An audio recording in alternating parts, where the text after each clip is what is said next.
Buen día, somos el equipo 6 y vamos a presentar la resolución de nuestra actividad 6. Para nuestro primer problema en el simulador empleamos las fuentes de voltaje, las pusimos como de corriente directa, al igual que las fuentes de corriente. En este caso tenemos una corriente dependiente controlada por voltaje y una fuente de voltaje dependiente, pero esta pues es normal, controlada por voltaje. Para poder agregar estos elementos, entramos a esta opción. Entramos a este menú y buscamos la opción que queremos poner. Luego de hacer esto, colocamos las resistencias. Bueno, primero todos los elementos que están en el circuito, ya a partir de ahí los conectamos uno con uno. Y bueno, en el ejercicio teníamos que, por ejemplo, esta era una corriente controlada por voltaje. Y este voltaje de aquí equivale al mismo de la resistencia 4. Por lo cual, para que el programa sepa que es el mismo, tenemos que conectar las terminales positivas del voltaje a las mismas en la resistencia. Por lo cual sería el positivo con positivo y el negativo con negativo. Lo mismo sería para este voltaje, que es el mismo voltaje que pasa por la resistencia 2, conectar el positivo con positivo y negativo con negativo. En este caso se instalaron unos multímetros para poder determinar el voltaje que pasaba por esas resistencias. Los podemos encontrar aquí también con otros tipos de medidores.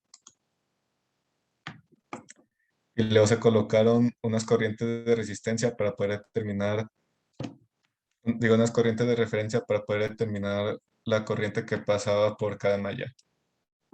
En este caso le dimos correr al simulador, nos dieron todos los resultados, dando que el voltaje que pasa por aquí es de 25. Y como la corriente que pasa por aquí es igual a 0.4 por el voltaje de aquí, 25 por 0.4 nos da como resultado 10, por lo cual el resultado es correcto. También aquí tenemos que los valores de las corrientes son 2, 12 y 12.5. Ahora se nos pide que resolvamos el circuito por el método de mallas a mano.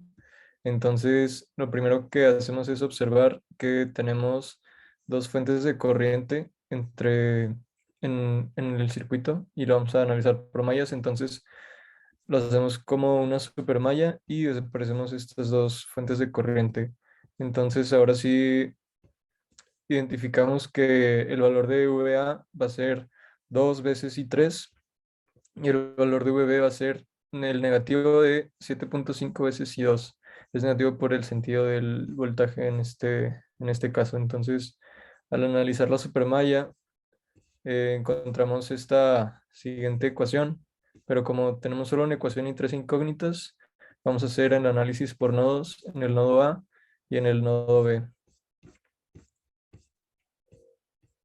Eh, Recordando que el valor de VA es 2 veces I3, hacemos el análisis por nodos y sustituimos VA por 0.4 y nos da 0.8 y 3. Entonces ya tenemos una segunda ecuación y hacemos otra vez el análisis por nodos en el nodo B para tener una tercera ecuación. Nos da esta tercera ecuación. Mediante el método de Kramer resolvemos y vemos que los valores de las corrientes nos dan exactamente igual que en el análisis por multisim. Bueno, para este segundo sistema del circuito, en lugar de utilizar un multímetro o amperímetro como en el ejercicio pasado, ahora usamos un voltaje como referencia porque este nos facilitó el uso del simulador para este sistema. Sí, en este caso, pues no hay mucha diferencia con el otro para las cosas que tuvimos que usar. Solo aquí pues había una corriente, digo, una fuente dependiente de voltaje controlada por corriente, pero pues es un método similar que en el pasado.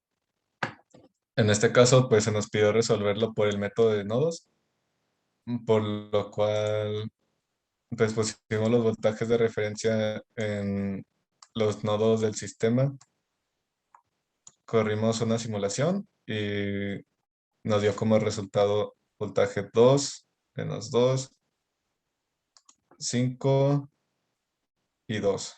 Bueno, en este caso, este circuito se responde por análisis nodal.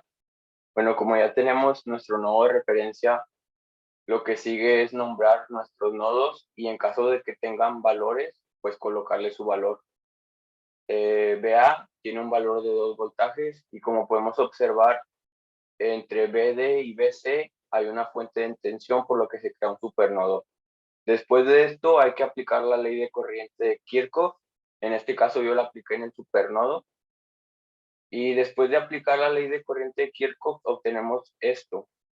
Y después hay que utilizar la ley de Ohm para que la corriente quede en términos de voltaje. Después de realizar todo el proceso algebraico, obtengo que la primera ecuación me da menos 2BB, menos 2BC, menos 3BD igual a menos 12. Y a continuación mi compañero Andrés va a terminar la explicación del problema. Bueno, para encontrar los valores de los siguientes voltajes de los nodos, primero usamos la ley de tensiones de Kirchhoff en el supernodo y obtenemos que debido a las direcciones de las corrientes tenemos que VD menos VC es igual a 3 y X. Entonces, simplificando un poco más las ecuaciones, obtenemos que es menos 2VC más 5VD es igual a 0 y obtenemos que VC es igual a menos 5VD entre menos 2, entonces es 5 medios de VD. Después aplicamos ley de corrientes de Kirchhoff para obtener la siguiente ecuación y obtenemos que VA menos VB más 2VC menos 2VB es igual a 18 y la simplificamos y obtenemos que la tercera ecuación es menos 3VB más 2VC es igual a 16 y ya con eso encontramos nuestro sistema de ecuaciones, podemos aplicar el sistema de Kramer y de tal manera que obtenemos los valores de los nodos, de los voltajes de los nodos, que VA es igual a 2 volts, VB es igual a menos 2 volts, VC es igual a 5 volts, VD es igual a 2 volts. Y obtenemos el voltaje de VY, que es 2 por la corriente 2. Entonces, sustituyendo, encontramos las corrientes usando pues la ley de Ohm. Y obtenemos que la corriente 1 es de 0, la corriente 2 es de 2 amperes, la corriente 3 es de 7 amperes y la corriente X es de menos 1 amperes, que nos da relación a la simulación.